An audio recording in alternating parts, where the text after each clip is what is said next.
Another edition of Riding Home. Dean Legge, Matt DeBerry. Some breaking news, Matt. We're going to let you take it from here. Yeah, Dylan Raiola transferring to Buford High School. Big deal. Powerhouse program in the state. They did not win 7A last year, Dean, but I think with Dylan Raiola on board, I think they are the team to beat now. They have already, have a loaded roster all over the place, offense, defense. Now they have the number one player in the country Yeah. at quarterback, a position that they had question marks about going into the season. Not only did they find their quarterback, but he's the best in the country, best player overall. Big deal. This is a kid who played at Texas or in Texas as a sophomore, played out in Arizona last year. Now he's coming back to Georgia. I know that might throw a red flag or two, to a lot of guys, but this one makes a lot of sense, Dean. I mean, his family wanted to come back to Georgia to watch him play in Athens anyway. He's got a younger brother who can now settle in at a school, and he's closer to Georgia. So he's going to be recruiting for the Dogs. Easy 45-minute, an hour maybe from Buford to Athens. So he's going to be in Athens just about every Saturday, recruiting, getting to watch the Dogs play. And I think he's going to be an early enrollee as well. So he's only going to be at Buford for 5 months, winning program. It kind of all makes sense, but big deal, not only for Coach Appling and Buford, but it's a big deal for Kirby Smart too. And a big deal for Dawg Post. I'm excited to go watch him play a good bit. So forward to it. Make sure you're picking up Double Dogs today. When you do, you're going to get our 2023 preview included. Make sure you check that out. The link is right down below. Thanks for watching. Well, I think one of the things that you touched on there is a concern, to me at least. And when you start talking about any high school person going to 3 different schools in a matter of 4 years, that is a red flag. I'm just going to say it. I'm not going to sugarcoat that. I think in this case, there's an explanation for it, for sure. But, Jermaine Burton did this. Barry Alexander did this. So there's been guys that have done this. But you also, Matt, I have to tell you, Nolan Smith went down to IMG. A lot of people were like, well, what's that about? Nolan Smith was a great teammate, player, captain at Georgia. I think more and more, this is the way I'm going to say this sounds wrong, but guys are chasing their dream earlier and quicker, I guess you could say.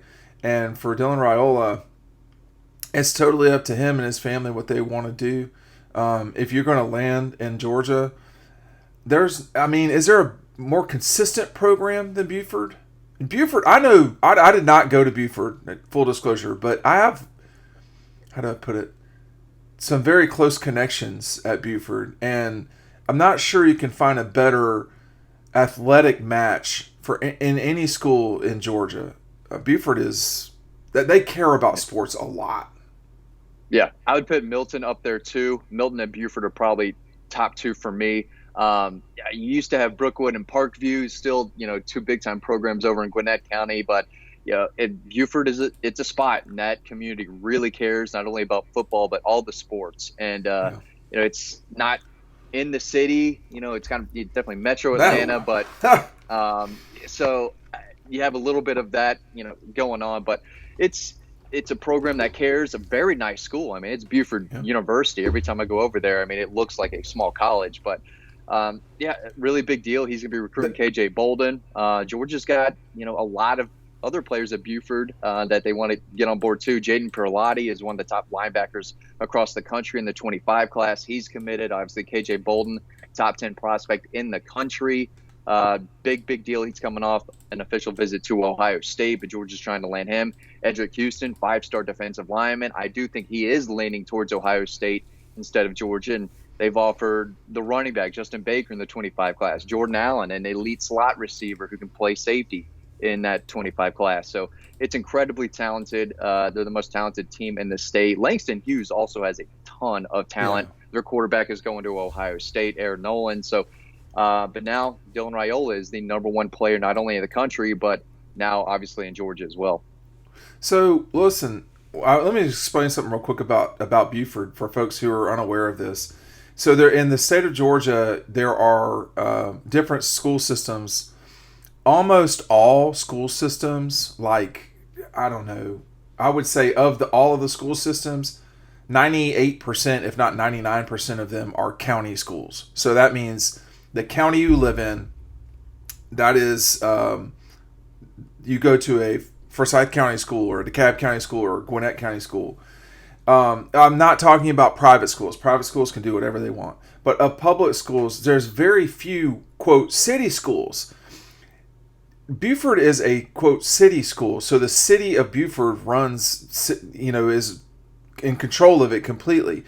And years ago, so there's very few city schools that have control over one high school. Buford is one of those, because you've got Atlanta city schools, Columbus. Columbus Muskogee County is a county school, but they're combined. Buford, Decatur, the one that always wins up in northwest Georgia, where Cartersville. You have Carrollton, Cartersville, Gainesville is really good. Gainesville for sure. Milton, Roswell, Alpharetta. No. Up and coming. Yeah, but those are county schools. Those are Fulton County schools. Yeah, what I'm trying to say here at the end of the day is that with Buford, they decided way before the other schools, I mean a long, long time ago, that they wanted to win in a big way. And they chose to win. And Carrollton's another very good example. I don't know why Decatur's never gotten their act together, but whatever. And Buford has been able to do this sort of stuff for a long time, which is really concentrate on not just academics, but athletics as well. And you see it. Baseball, football. I don't think they're great at basketball, which is strange to me. But with Raiola going there, I don't know anything about 7A right now. Is it 7A or 8A? They're in 7A right now. They did win 3 straight titles, I believe. No, you know where I'm going with this. 6A, but yeah. They could play 32A. They should win the state championship because they are already for years everybody had something to say about Buford because they were small and it was Jess Simpson and they just win because they're a small school and they have all these advantages, but they're in the largest classification now, playing Mill Creek all the time, and everybody. They should win the state championship for no other reason, for straight up talent, man. I mean, it's just what it is, Matt. Yeah, they've got a great schedule. They played North Cobb. That's a talented program. They play Marietta, like you said, Mill Creek. Another city school, Marietta. Marietta. So they've got a solid schedule. I'm looking forward to watching them play. The Mill Creek game is going to be fantastic after what happened last year. Mill Creek won the whole thing. Buford had a lot of talent last year, and they came up short, and that's not something that those people, are used to. So they're going to be back with a vengeance, and we'll see how it goes. 6A is, Gainesville and Langston Hughes. Langston Hughes was the best team in the state last year, and they were in 6A. They just dominated everyone. But a lot of really, really talented programs in the state, and Buford, I would say, has the most talent of anyone. Well, but Langston Hughes, there has been what we're seeing right now is the effects of 20 years of people moving to Georgia. South Fulton has always had players. Cam Newton, Eric Berry, a lot of people, Greg Blue. So, but the Gwinnett Football League, see, this is a lot of inside baseball here. When I was growing up, which was, this would have been in the late 80s and early 90s, well, really late 80s for what I'm talking about, there were not a lot of structured, recreation leagues. You had Gresham Park and you had, Tucker Football and you had what was it called? Mountain Creek or something like that, over where the Stinchcombs played in Gwinnett County. And now you're seeing Gwinnett Football League, which has exploded how good Gwinnett is in football versus its sister county, Cobb. Like, Cobb is not as good as Gwinnett typically in football for whatever reason. And I think it used to be the 7A power, and they're still really good too. But Grayson, yeah, nearly all of those Gwinnett schools, whether you're talking about North, Grayson, Parkview, Brookwood, Mill Creek. Now, Buford would say they're not Gwinnett, and they're not technically, but all of those schools have been state champions or powers at some point in the last 25 years. Well, there's 1 million people that live in Gwinnett County. Anyway, now you have the number one prospect in the country coming to Georgia. I mean, is GHSA going to throw a wrench into this? I don't think so. I mean, the family's moved often. I think they would know the rules and what's going on. They've done this before, obviously. I think they would have done their due diligence. So I would be surprised, but you never know. I mean, I think the answer is no. Signed with Miami, who played at Valdosta, and then they said you can't play. And I mean, Gabe Harris tried to transfer from Thomas County Central to Valdosta last year, and he was ineligible. He had to go down and play at IMG Academy. So I don't know all the rules, but I would be very surprised if they came back and said, no, Dylan Raiola, you cannot play at Buford. Well, I don't know enough about it. What is it to say? I mean, I know for me and you, I think the one exception is when Georgia plays at Florida, perhaps. We're going to try to be at all of these games, and it gives us the ability to see him. I saw Brock Vandergrift play a lot. I saw Brock Vandergrift play, I think, 7 times his senior year. Maybe it was more than that. But when you get a chance to see players play, you understand all of you understand everything. Now, I'm going to tell you this. That is Buford has, I mean, there's a lot of different people. It's suburban Atlanta, obviously. But there's more Georgia people there than anything else, and they're gonna take care of the kid. I mean, that's just all there is to it. There's going to be somebody at the game all the time, and he'll see.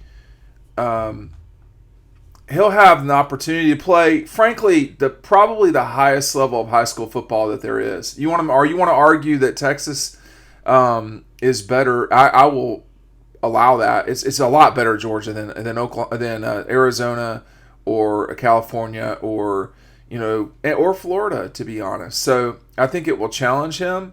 I'm curious to see it. They have a scrimmage opening up with Jones County, and they take it off from there. They play at Mallard Creek, which is where Jordan Davis played. That'd be curious too, because Mallard Creek is pretty good. Yeah. Their old head coach, who coached Jordan Davis, is now coaching at Denmark, right down the street from me. Great guy, but I do think we're going to see Dylan Raiola more than 7 times. I think we're going to break that record. Yeah. I hope, but it's a lot easier now that he's at Buford. I mean, we were looking at going to Vegas to watch him play, which we could still go to Vegas, Dean, if you want. But it'll be easier to see Dylan Raiola now. Now, I still want to go see Ryan Puglisi up in Connecticut. Right. Still important. That's the strange thing. The difference there is you're seeing the difference between schools in the South and schools up north, particularly private schools like Puglisi plays in. They play on Saturdays. It's strange for a high school. We did that too, but it was usually when you were playing at night. You'd play at night on Saturdays, or you were playing in Atlanta at the time Brown or Fulton or Southside or somebody like that. Those schools don't exist anymore. But Saturday high school football is odd, but I think you got to see him too. We don't know what the future will hold, man. I mean, these guys are gifted, but there's a lot in their way. Georgia, I don't know, sitting here today, if there's a better situation that Georgia's been at quarterback that I can remember. Can you remember? Today, I mean, I guess they had Jake Fromm, Jacob Eason, Justin Fields, and Stetson Bennett all That's on the true. roster. That would be better. Time. That would be better than this. But what they have right now, currently on the roster, they might have the best quarterback room in college football. And then you have the number one quarterback also coming in. So I think you can make the case that right now, today, and I think, with Carson Beck being an experienced veteran guy too, it's not like you're throwing out a freshman or sophomore to start the season. He's, again, we believe that Carson Beck's going to be the guy, and he's entering his 4th year. So if you're Kirby, you've got an experienced guy who should be leading the team in 23. 5-star after him, Gunnar Stockton, everyone has been talking about for a long time behind him or pushing for that number 2 spot, and then the number 1 quarterback and Dylan Raiola after that. So you could not ask to be in a better position if you're Kirby Smart and the Dogs at the quarterback spot.